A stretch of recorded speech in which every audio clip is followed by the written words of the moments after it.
Good morning, good morning, good morning. The sun is shining, the birds are chirping, and you are breathing. Today is Monday, November the 6th, 2023. My name is Stephen Carnegie, and welcome to This Is Just a Thought.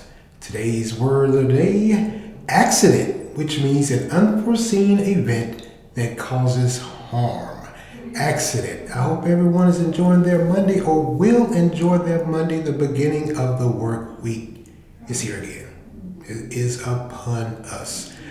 Quick side note before I go any further, I want to ask you guys, this may be your first time, hit that like and subscribe button so you can get notified when I drop these podcasts. Hit that like and subscribe button. Hit that like and subscribe button. Go ahead and do it right now. And that bell. That way you get all the notifications. Whatever I do, whenever. Just a thought. But yeah, Monday's here. Getting up the work week is back on us once again. Man, this weekend here in North Carolina, it was pretty pleasant. Temperatures up in the 70s. In fact, they're saying, hey, we're going to May. Well, we're not May, but chances are we're going to be in the 80s sometime this week before Thursday comes along, Thursday evening going into Friday, and we get rain and the temperatures drop back down again. But I have to say, I have to let you guys know, I was off this weekend. I enjoyed it. I really did. Beautiful both Saturday and Sunday. Pleasant. What a way to start November. Daylight saving times also, we fell back. There's a great debate going on about that, and I'm still scratching my head, and I'm like, well, what in the world? I mean, we've been doing this, man. Like I always tell you guys, I've been on this earth 50 years, and we've always had daylight savings time, but now apparently there are some regular old citizens and some elected officials that want to do away with it altogether. They say, hey, enough is enough. We don't need it. It just throws everything off. Maybe it does. But I gotta say, and I may be a lone wolf and I'm out on that proverbial limb, I like daylight savings time. Whether we're falling back or springing forward. I mean, hey, for me, the spring forward signifies the spring, of course, and the summer's coming. You get more daylight, more time to do things. Fall back, hey, after all that rush of the summer and vacationing and sitting out in the sun, you get to rest. But apparently there are some that are saying that, hey, it throws off productivity. Never thought of that. You're saying daylight saving times throws off your productivity. Perhaps you're just not utilizing the time that you have. Because whether you have an extra hour or less one less hour, you got the same amount of time, 24 hours in a day. I mean, if you're saying that because the clock falls back and it's getting dark at 5 o'clock or whatever, or what have you, and you don't feel productive, maybe it's something in your psyche. You might need to take a look at yourself. Like I said, I don't understand the argument. I'm sure there are some great arguments, talking points to this, but as for me, I guess I'm an old fogey. I'm fine with it. Like I said, the spring, when we spring forward, hey, I look forward to the spring, look forward to some extra daylight, longer time to be out and about, do some things, get some things done. As the fall, like I said, hey, it gets dark early, starts to wind down a little earlier than I did in the summer. But it's up for debate, and apparently there was a bill that, back in 2022 or 2021, 2022, this representative came up with a bill to eliminate it. The only thing that threw it off was COVID. So COVID threw that off, and now they're picking it back up again. Who am I to say? Like I said, I have no quarrels with daylight saving times. It relaxes me. I don't want to pick at these millennials, but they seem to be at the forefront of this. It seems like they're trying to change everything. I don't mind progress. There's nothing wrong with it. I don't have a problem with it, I don't think. But man, now you're trying to mess with time. How does that work? I mean, what are you guys going to do? Somehow magically turn the earth? So I'm not making light of it, but that's just one of the questions I have. And if anybody can get in that comment section, that comment box, and let me know, you might brighten my horizons. No pun intended. As to why there does need to be a permanent set time where time doesn't spring forward or fall back. Who am I to say? I don't know. Like I said, I enjoy it. I just do. All right, let's move along here. Let's talk about some football. There were some games yesterday. You know, you had the Las Vegas Raiders. That still sounds odd to me. 2 or 3 years in, that just sounds odd to me, saying Las Vegas as opposed to Oakland or the LA Raiders. They defeated the Giants 30-6. The woes continue for the Giants. Wow. They're at the bottom of that NFC East. They just are, man. And they can't gain any traction. Man, this was surprising to me. The Kansas City Chiefs defeated the Miami Dolphins 21-14. I don't know what happened with old Tua and Tyreek Hill. I want to say, wait a minute, is this their second game they've lost? Maybe the first. I don't know. And Pittsburgh Steelers rebounded and defeated the Tennessee Titans 20-16. I ain't saying the Steelers are on the road. They've been looking kind of suspect this year. Not the Steelers that we are used to. But they defeated the Tennessee Titans. And then, of course, the New Orleans Saints defeated the Chicago Bears 24-17. Justin Fields is still out, injured hand. Bagnett, I believe that's his name. He's taking over the quarterback lead. Yeah. And, of course, that Bears defense. Sweet Jesus. That ain't a Bears defense. I don't care what you say. I don't care how you're rebuilding. I don't care about your young starters or young players. That ain't no Bears defense in the least. It just isn't. They look horrible. They look like a bunch of high school kids. JV high school kids. I just have to be honest with you. And the Green Bay Packers defeated the Los Angeles Rams 20-3. Bears lost, Packers won. Sweet Jesus. And the Washington Commanders, a.k.a. the Conquistadors, defeated the New England Patriots 20-17.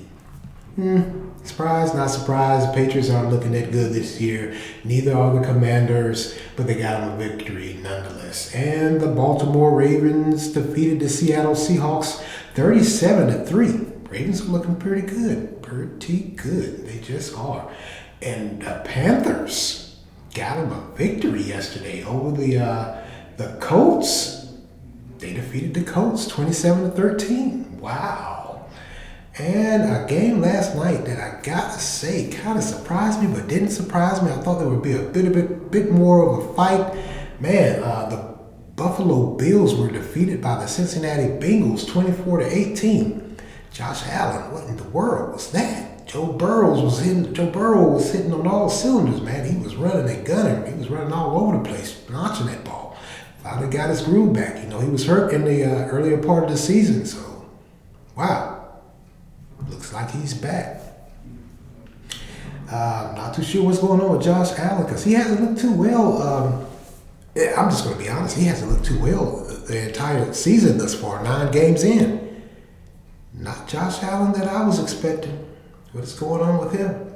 And those Bills. Who knows? That's football. It just is. It's just football, man. Can't take it to heart. Can't get all bent out of shape like those Cowboys fans. Looks like it's going to be another week of unproductivity in their lives and at work because they were defeated by the Philadelphia Eagles, their division rival. Dallas looked good, surprisingly. But it was too little too late. They didn't come on until the fourth quarter. That's when they started, getting their points, getting their yards. By the end, the Eagles, they were already off and running. And, of course, those Cowboy faithfuls. Ooh, is this still your year? Are you guys still Super Bowl bound? I don't think so. That infamous, and I do mean infamous, cowboy skid and flop is coming. Mark my words. It happens every year. We know this. We know what the Cowboys do. This is just how they do. There's a build-up, and then there's a complete and utter let-down. But they did look good last night. Dak Prescott, he was on fire. Despite them losing, he was on fire, man. He was finding receivers. They just waited. I just think they waited too late. They didn't really get moving until the fourth quarter. And by then, it was a wrap. The Eagles had already, they hadn't broke stride. They were in stride. They were in full gallop. Fly, Eagles, fly. Because those guys, hey. But still, like I said, the Cowboys look pretty good. Just waited too late. They just did. The defense, they ain't looking tough like they did last year. But they are looking tough. Not looking as tough. All right, let's move along here. Hey, this is an update of sorts, or a continuation, if you will. FTX founder, the Bitcoin craze that once swept the nation and the world, where everybody was on it. Hey, sell Bitcoins, increase your revenue, your money, which I never quite understood. A lot of celebrities were endorsing Bitcoins, and of course, a lot of us old regular folks, young and old, they got into Bitcoin craze. I never understood it. I mean, in one hand, you're telling me it's money, and then you're telling me, well, no, it's virtual money, it's not actual money. You have to have a certain amount in before you can cash out. I ain't playing that game with my money. I'm not playing that game, which when I put my money in and I want it out, I want it out. And you ain't gonna tell me I ain't got enough after I put this in and that. No. So the Bitcoin craze, like I said, we all remember that, but one of the founders of this Bitcoin group, FTX, Samuel Benjamin Bankman-Fried, has been convicted. He was convicted last week of fraud and several other financial crimes. Now, we all remember what happened. I mean, hey, we discovered, or the feds discovered, that he was just running amok with folks' money with the backdrop of that FTX company, Bitcoin. Now, he's a 31-year-old MIT grad. Wow, 31 years old. And quite honestly, many are saying, quite possibly, he could spend the rest of his life behind bars. He could get up to 100 years, but some say that's highly, some say it's likely, some say it's unlikely. He may get 25 or 30 years. But whether it's 25 or 30 years or 100 years, that's a lot of years off your life. 25 years and you're 31 years old. Wow. You'll be 50 some odd years old when you get out. That's a long time. That is a long time. So this 31-year-old financial mastermind, at one point in time, they held him as a great financial genius. He's got it all figured out. Graduate of MIT, 31 years old. He's already ahead of most of the people that stay in the game 30 some odd years. He's figured it out. Come to find out it was all fraud. It was a hustle. Common street hustle. Sorry. Not sorry. It is what it is. A hustle is a hustle. I don't care where you are, who you are, how you make your money. If you're hustling and you're hustling, there's some hustles that are good and there's some hustles that are just thievery or fraud in this case. Damn, who was taking folks' money? He was taking money from FTX. Like I said, regular folks put their money in there. He was taking that money and using it to uphold or keep another company that was floundering. He was trying to keep that afloat.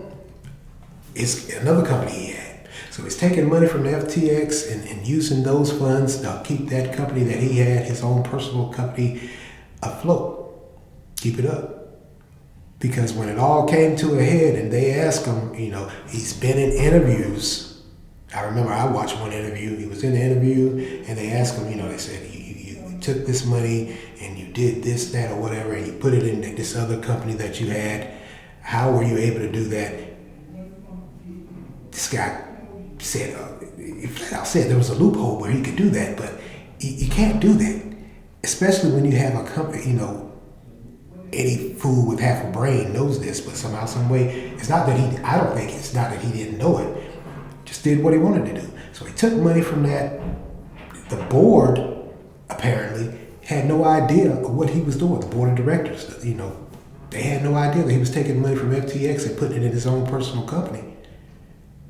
And I gather, dare I say, when the feds caught wind of what was going on and started looking at the numbers and looking at the paperwork and the books, and they went to two other board members that were close friends. One was his friend, his buddy, his old pal, and the other one was his girlfriend. They turned state's evidence to a plea deal. Wouldn't you? I know I would. I wouldn't go under for that clown. He's stealing money. He frauded people. He used the funds from FTX and put it with this company to keep that afloat. Whole while FTX, and I guess he cooked the books also, because he had the appearance that FTX, Bitcoin, was doing well when it wasn't, because he was robbing them blind.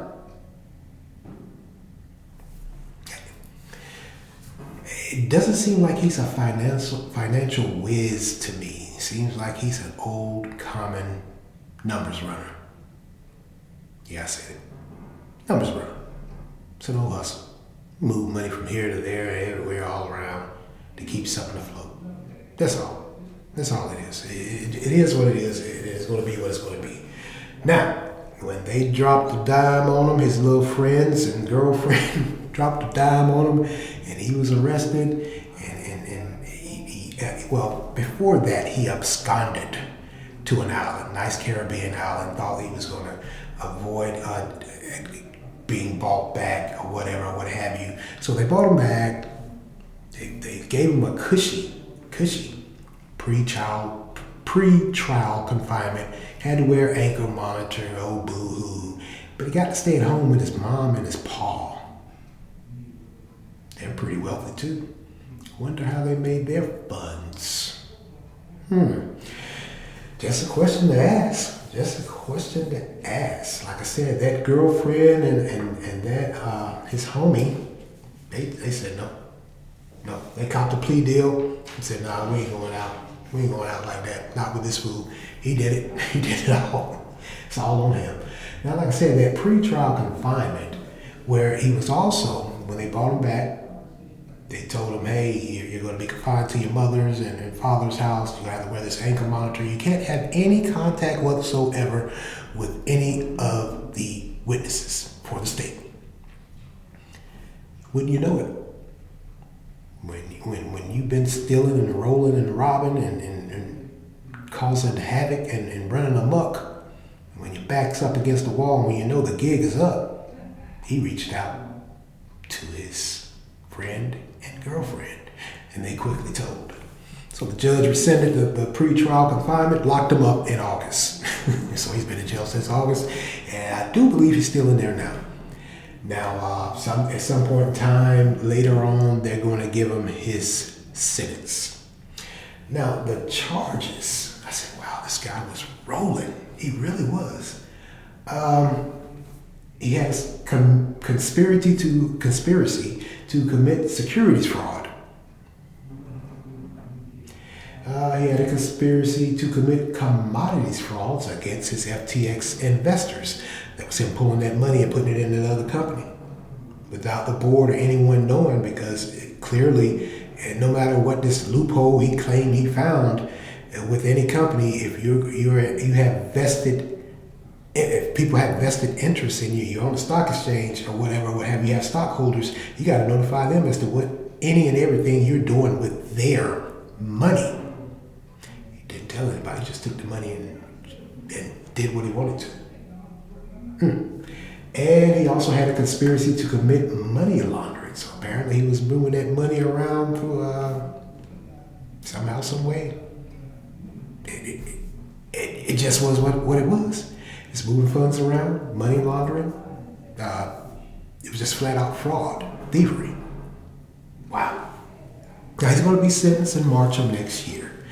Like I said, they're saying, hey, he could get upwards of 100 years. Some have came out and said, nah, that's highly unlikely. He's young. He won't do 100 years, even though it is something just horrible what he did.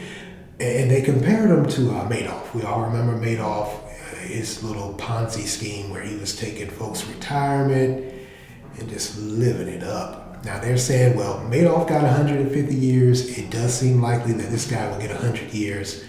Then there's some that saying, well, he's really just getting started out. He could get anywhere from 25 to 30 years. Who knows? But whatever the case may be,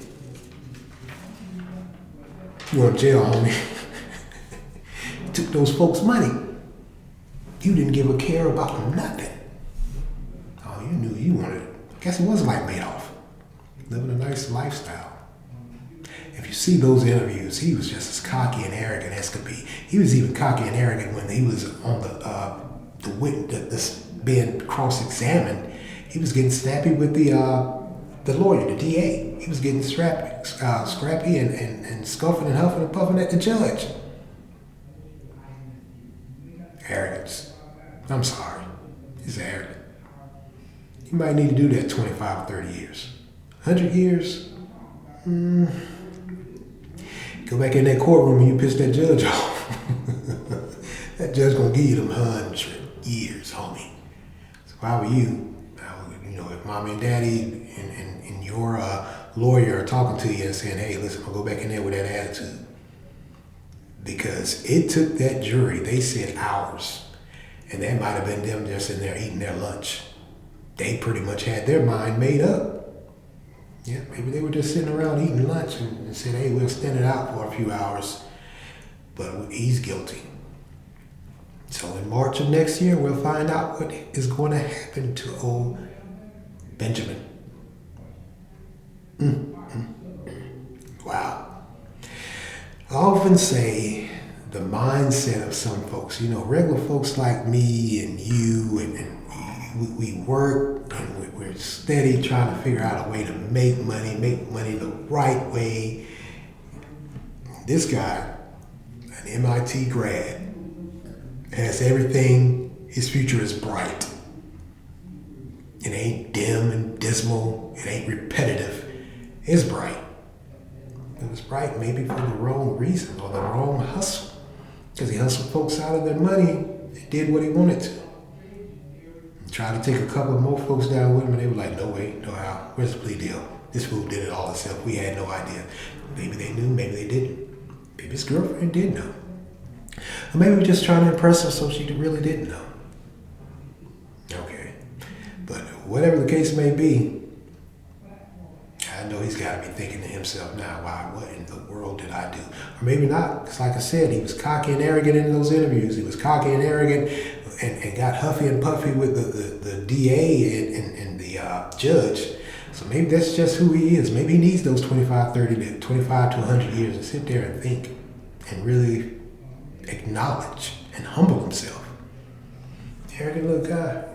Really was. Could have happened to a nicer guy, I would say.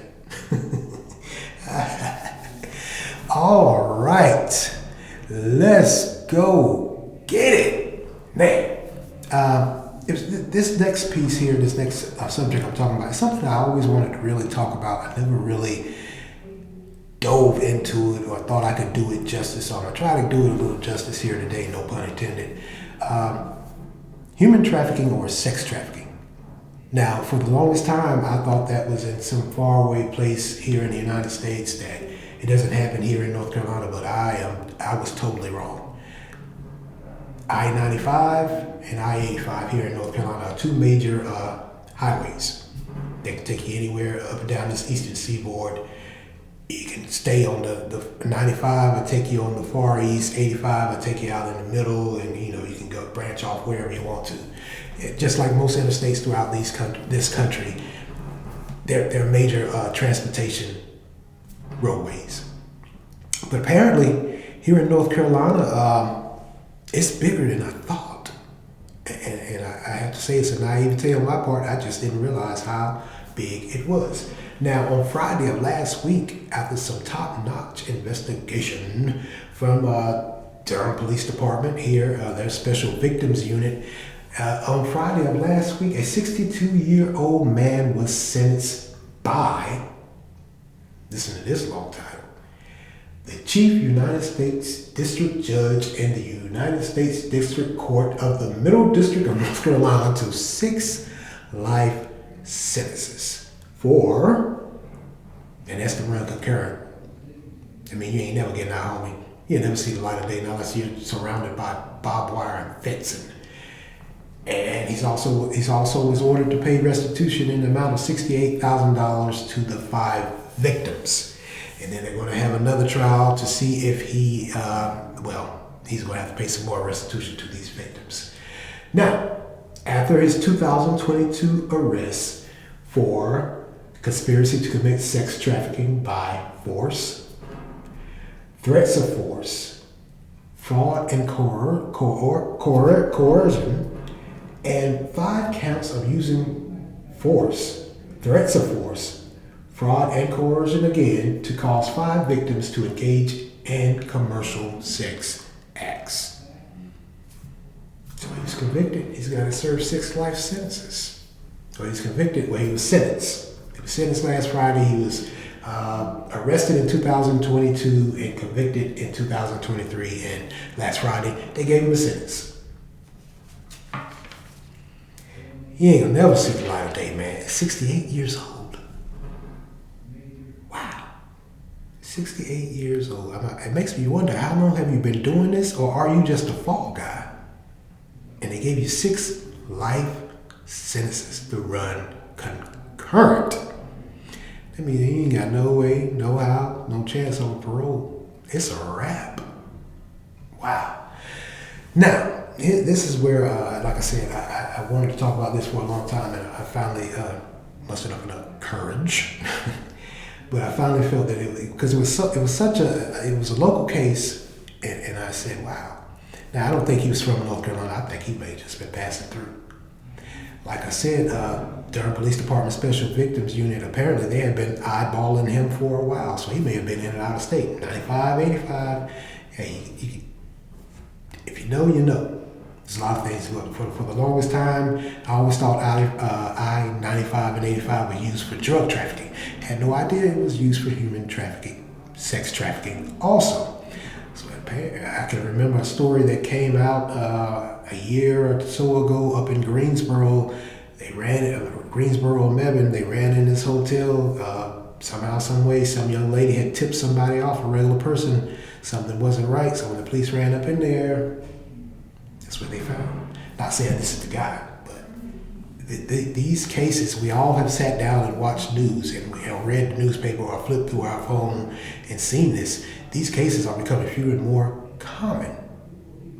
So it makes me wonder, how long has this thing been going on? It's been going on a long time. Just has. Now, it's estimated that it is between 15,000 to 50,000 women and children. That's another problem. Underage children are forced into sexual slavery, human trafficking. But the Department of Health and Human Services has came out and said their numbers, wow, 240,000 to 325,000, while a report from the University of Pennsylvania puts their numbers at 100,000 to 300,000. So with all those numbers, that estimated 15,000 to 50,000, the Department of Human Services, they're 240,000 to 325,000, and now you have the University of Pennsylvania that came out with a report early this year, that said it's 100,000 to 300,000. All that tells me, and what it should tell you, they really don't know. All these people that are kids and women, and even men, because I really didn't think about this, they're men have been caught up in human trafficking and sex trafficking also. So all these people that are missing, that we've often said, that fool ran off, or somebody kidnapped him and killed him, they're quite possibly, chances are, with any of these numbers, they find themselves being used in sex trafficking. Wow. And a more recent story, and I said I wasn't going to talk about that, but we all know the young lady from Alabama. You know, she called the police one evening, said she was driving down the road, the highway. She saw a child walking. They later found her car. They lost a cell phone signal. They didn't know what had happened to her for a day or so. Then all of a sudden, she popped back up at her parents' house, and they said she was fine. After investigation, they found out the whole thing was a hoax. She was upset about a bad bum relationship breakup. So she concocted this whole story, had the whole nation just gripped with fear, because if you heard the 911 call and the description she gave about the child walking down the street, and this was at night, late evening, and then they couldn't find her. All you found was a car, no cell phone. I believe they even said they found a wig. I'm not making light of the situation, but when you hear stories like that, you can't help but think, now, oh Lord, she's been kidnapped. Is she caught up in this sex trafficking thing? Birmingham, Alabama. You know anything about Birmingham? 95, 85, runs through it too. Seems feasible. So the country was up in roar. They were praying. There was massive news coverage, and then we find this out. I say all that to say this: with this human trafficking and sex trafficking that is going on in this country, you got to be a whole fool to come out and concoct a story like that, to have this people just up in arms, to want to know what's going on with you. They're hoping and praying for your safe return. And then you do this with that going on. Man, clearly only thinking about yourself. But this sex trafficking, human trafficking thing is more than I could have fathomed. And they even come out and they said there's different forms of this sex trafficking. Of course, there's pimps. We all know about pimps. They use the women to sell themselves and take the money for themselves. If they give them anything, of course, gang trafficking. They use women to, I don't know how to say it, but pass them around. Different gang members in different states, or to pimp them out. And you have some, and which leads, of course, to survival sex trafficking, where they have sex to survive, to live. And you have what is called familial sex trafficking. I've heard of that too. And those are what you call, they're controlled by the family members, and those controlled or forced marriages, where you forced to marry somebody for money or whatever, what have you. Yeah, familial sex trafficking. Wow. Now, if you were like me, you say, wow, that's crazy. And if you thought to yourself, well, what's the number one? The number one state for this sex trafficking, which really isn't so surprising, is California. Wow. Like I said, this sex trafficking, it has become more and more prevalent here in the United States. And like I said before, it makes you ask and makes you wonder, of all those people that are missing or presumed missing or dead or kidnapped, they were kidnapped, maybe they are caught up in a sex trafficking ring. It makes you wonder. It makes you want to keep a close eye on those around you also. Because when I first heard this about this guy, and 60 some odd years old, and you're getting ready to pull 6 life sentences for sex trafficking, is the money that good? Must be. Because people will literally put their freedom and life on the line to do it. So the money must be good. It must be enough sick pervs out here that pay any and everything to do it. Another interesting thing that just came up, and while I was doing this research, it ain't just hanging around in hotels or hanging around on the street corner. It's actually a lot of websites that are used for this purpose. And a lot of dating apps, a lot of those females on there, that's what they are. That's what they do. Forcibly. I ain't talking about the ones that you... I'm not talking about the ones of $40 or $60 ones.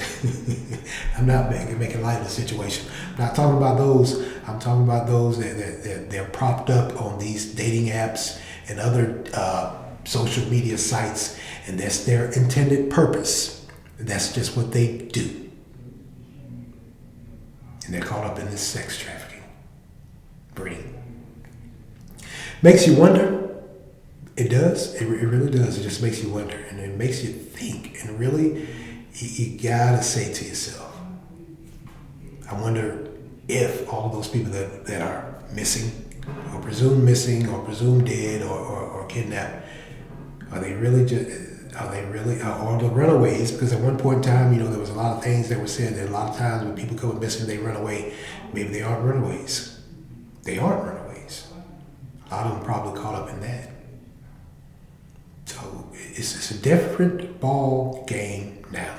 No more can we say that that old fool just ran away, or whatever, what have you, or they're off doing this or whatever. A lot of them may have been kidnapped and put into this. Like I said, that's why when that young lady down there in Birmingham, Alabama, when that started, and I'm sitting there looking like, oh Lord Jesus, what in the world? Like I said, you heard the 911 call, and then a few days later she shows up, oh, she's unharmed. She was just going through some mental problems. Okay. Can't handle a bad breakup, so you create this farce, and you got everybody in the United States up in arms. Which coincidentally, everyone knows that the argument is, and quite honest, I gotta be honest with you. The fact is, they really don't look for African Americans like that. And then you did that with all this going on in the backdrop, and you're sitting in a state that's a major hub for it because of the interstate, the highway that goes through there, interstate. Foolishness 101, foolishness 101. Well, I'm going to get out of here. I'm going to skedaddle. I want to thank you all for lending me your ears this morning. Continue to like, follow, support, share, offer feedback. Anchor, which I'm sharing this with, has a great feature where you can leave a voice response, and I would love to hear your voice. So offer feedback, I won't bite. And also on YouTube, of course, like I said, hit that like and subscribe button, hit that bell so you can get notified when I drop these podcasts. Keep you in the loop. And also get in that comment section. Let me know what you think about this. Let me know what you think about this sex trafficking. Let me know what you think about old Freed. No pun intended. But Freed and this FTX, this Bitcoin thing here. Let me know what you guys think about that. Hey, like I always say, I won't bite. I'm pretty open-minded. And let me know what you think about daylight saving times also. Yay or nay. Because, hey, like I said, I personally enjoy it. I just do. Maybe there's some out there who don't. Continue to listen, like I said, on Anchor, Spotify, Google Podcasts, Breaker, Verbal, and YouTube also. And as always, thank you for listening. My name is Stephen Carnegie. For this is just a thought. Amen.